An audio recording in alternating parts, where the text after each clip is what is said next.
शेतकरी कामगार पक्ष, विधायक विवेक पाटिल और शेकापक्ष के जिला सचिव बालाराम पाटिल की कार्यप्रणाली पर विश्वास रखते हुए कलम्बोली के संग्राम बाल मित्र मंडल के सदस्यों ने इतवार को शेतकरी कामगार पक्ष में जाहिर प्रवेश किया, जिनका स्वागत विधायक विवेक पाटिल और शेकापक्ष के जिला सचिव बालाराम पाटिल के हाथों किया गया।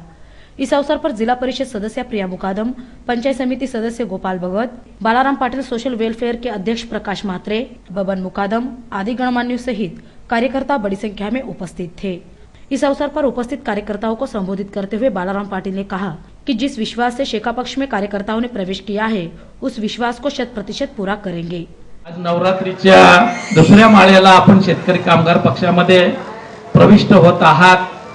मी या ठिकाणी आपल्या साऱ्या ज्येष्ठ मंडळींचं, माझ्या साऱ्या भगिनींचं, माझ्या साऱ्या तरुण सहकाऱ्यांचं शेतकरी कामगार पक्षाचा जिल्हा चिटणीस या नात्यानं मनापासून स्वागत करतो आणि हे स्वागत करत असताना आपल्याला अभिवचन देतो की ज्या विश्वासानं आपण शेतकरी कामगार पक्षामध्ये प्रवेश केलेला आहे तो विश्वास सार्थ ठरवल्याशिवाय आम्ही स्वस्थ बसणार नाही।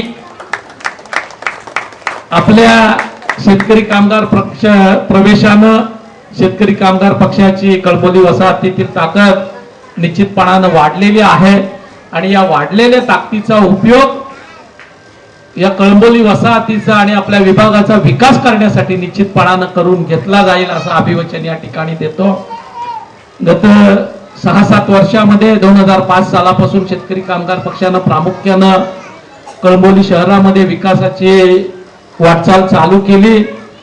आजपर्यंत तब्बल 5.5 ते 6 कोटीची कामं या ठिकाणी शेतकरी कामगार पक्षाच्या माध्यमातून कळंबोली शहराच्या संपूर्ण विभागामध्ये आपण पार पाडलेले आहेत। चालू वर्षी या शहराला तब्बल 81 लाख रुपयाचा निधी जिल्हा परिषदेच्या वतीनं आपण उपलब्ध करून दिलेला आहे आणि त्यातला जवळपास निम्मा निधी आपण LIG आणि सेक्टर 12, 13, 14 यांना उपलब्ध करून दिलेला आहे। इस दौरान उपस्थित गणमान्यों के हाथों कार्यकर्ताओं का स्वागत किया गया।